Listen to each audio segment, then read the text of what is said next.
The Tale of the Wishing Tree. In a quaint village nestled between rolling hills, there stood a magnificent tree. This tree was unlike any other. Its bark shimmered like silver, and its leaves gleamed with a golden hue. The villagers called it the Wishing Tree, for it was said that if you whispered your deepest wish to it, the tree would grant it, but only if the wish was made with a pure heart. One day, a young girl named Elara, who lived in the village, heard the legend of the wishing tree. She was a kind and thoughtful child, always helping her neighbors and taking care of animals. Yet, despite her cheerful demeanor, Elara carried a heavy heart.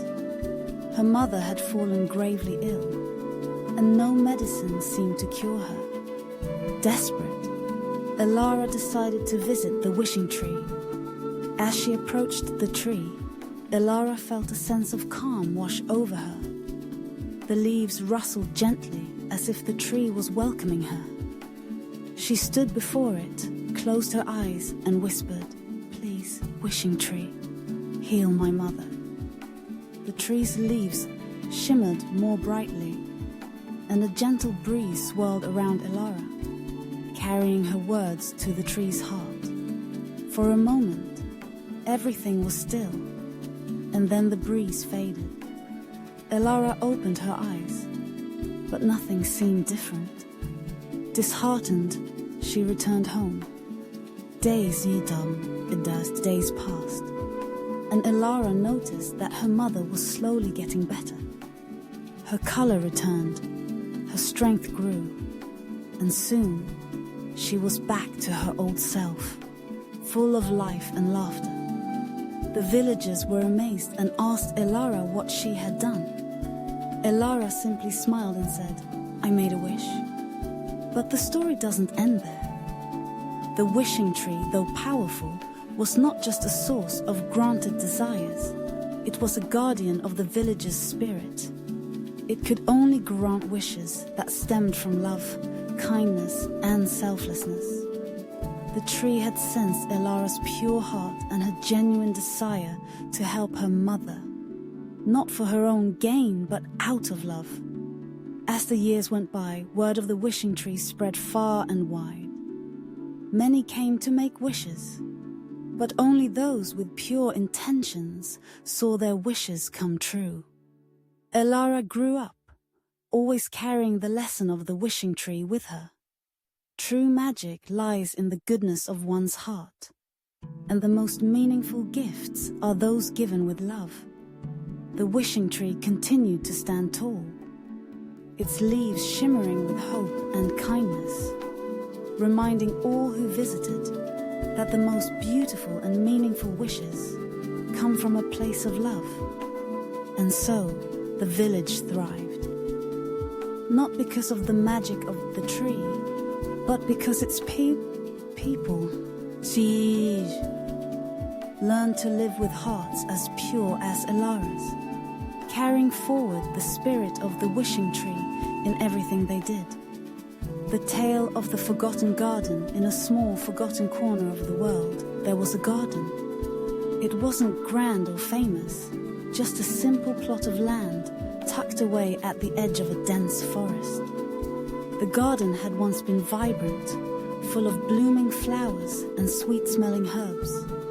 But over time, it had been neglected and left to wither. The paths were overgrown with weeds, and the flowers had faded away, leaving behind only memories of their former beauty.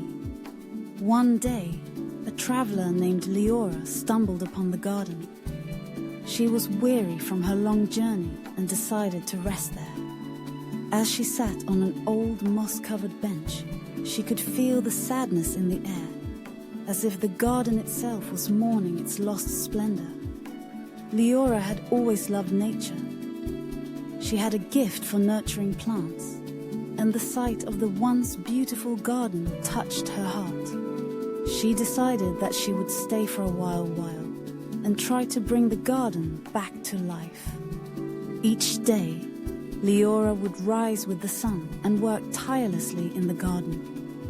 She pulled weeds, turned the soil, and planted new seeds. She tended to the few remaining flowers with care, and little by little, the garden began to change.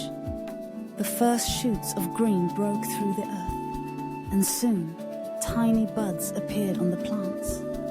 Leora sang to the garden as she worked, her voice a gentle melody that filled the air with warmth and hope. As the days turned into weeks, the garden blossomed under Leora's care. Flowers of every color sprang up, their petals soft and vibrant. The air was filled with the sweet scent of lavender and jasmine, and the garden buzzed with the sound of bees and the flutter of butterfly wings.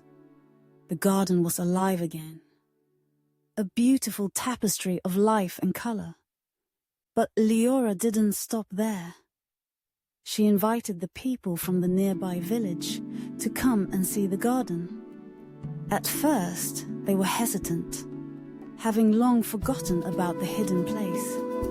But when they saw what Leora had done, they were amazed.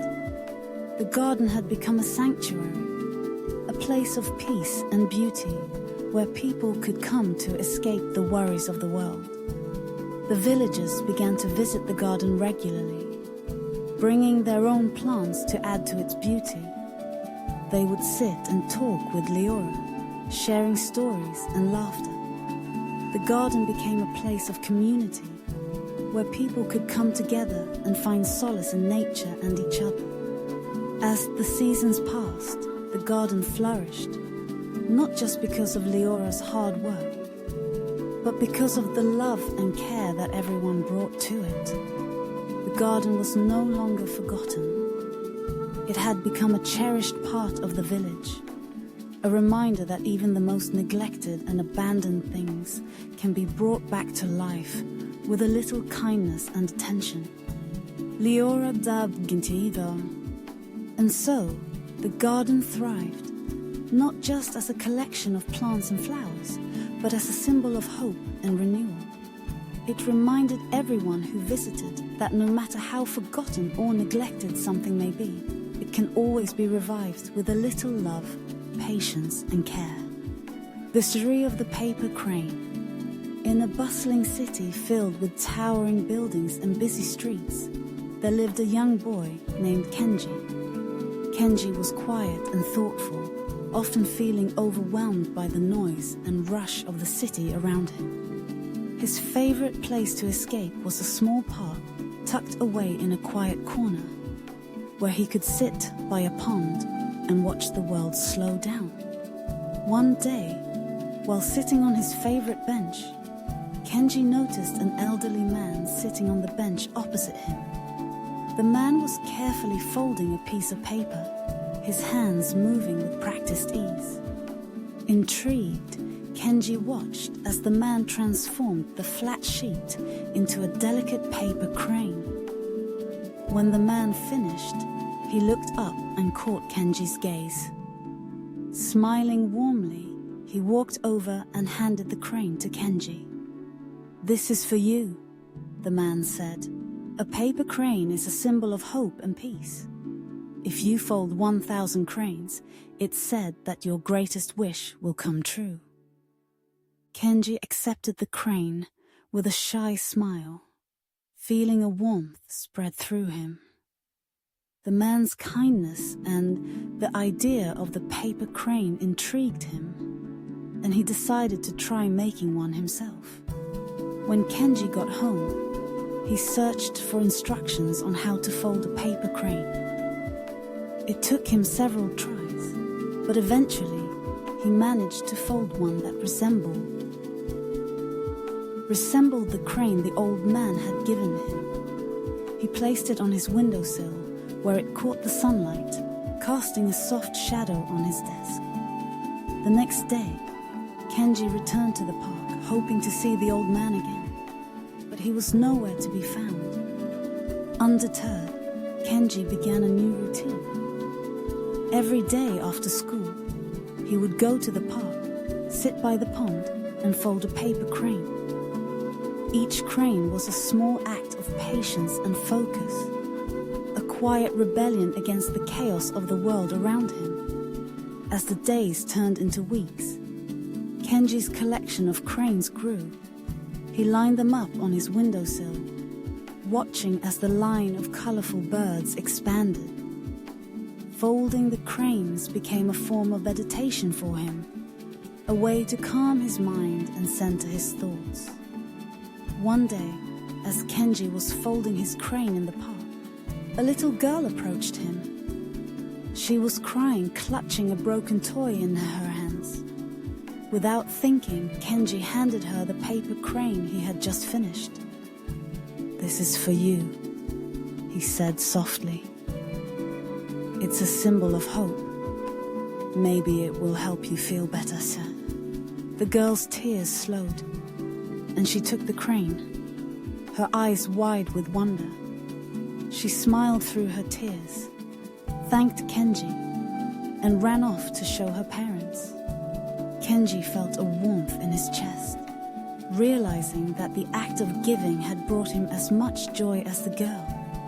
He continued to fold cranes, but now he began giving them away to people he encountered. Children in the park, the elderly woman who fed the birds, the shopkeeper who always smiled at him. As Kenji shared his cranes, he noticed something incredible happening.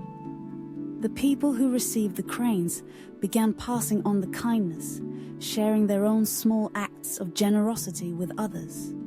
The simple paper cranes became symbols of connection, spreading hope and kindness throughout the city. One day, after many months, Kenji realized he had folded his 1,000th crane. He placed it gently on his windowsill, next to all the others. But instead of making a wish, Kenji simply smiled. He had already received something far more valuable than any wish. A sense of purpose, a connection with others, and the knowledge that even small acts of kindness could make the world a better place.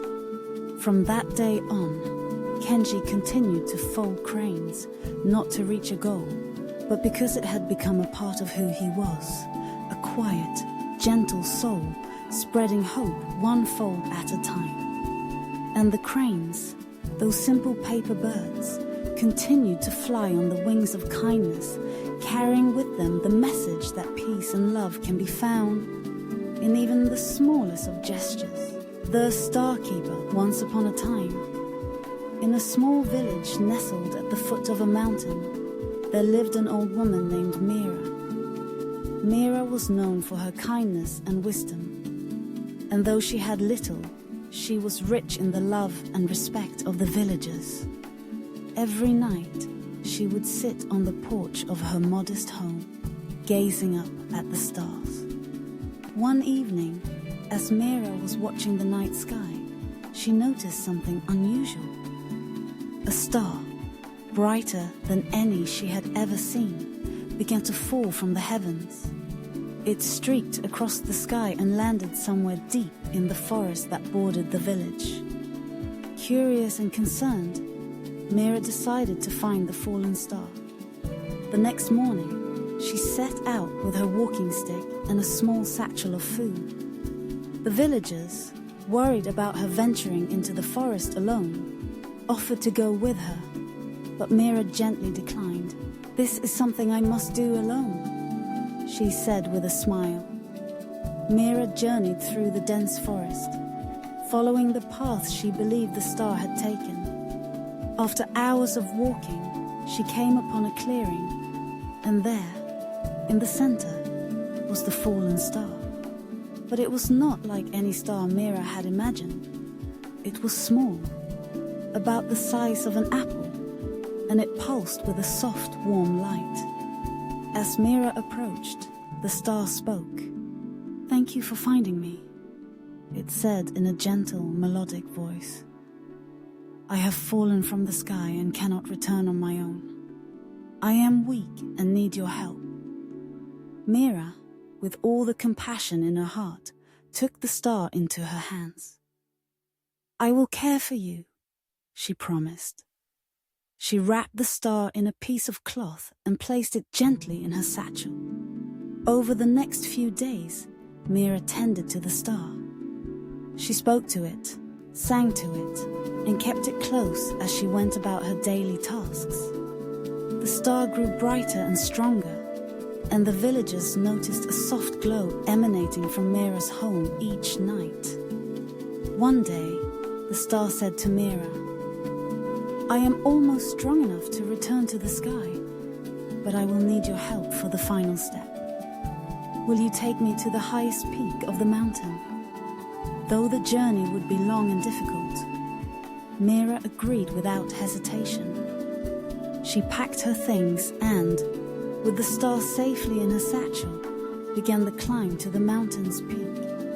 The path was steep, and the air grew colder as she ascended, but Mira pressed on, driven by her promise to the star. Finally, after a long and arduous climb, she reached the summit. The night sky was clear, and the stars shone brightly above her. Mira took the star from her satchel and held it up to the sky. "You are ready," she said softly. "It's time for you to return home." The star's light grew so bright that it illuminated the entire mountain. With a gentle hum, the star floated from Mira's hands and began to rise. Higher and higher it went until it joined the other stars in the sky once again, shining with the brilliance it had before. As Mira watched, she felt a warmth in her heart, a sense of fulfillment that she had done something truly meaningful. The star twinkled brightly, as if saying a final thank you, before taking its place among the constellations. A wonderful return.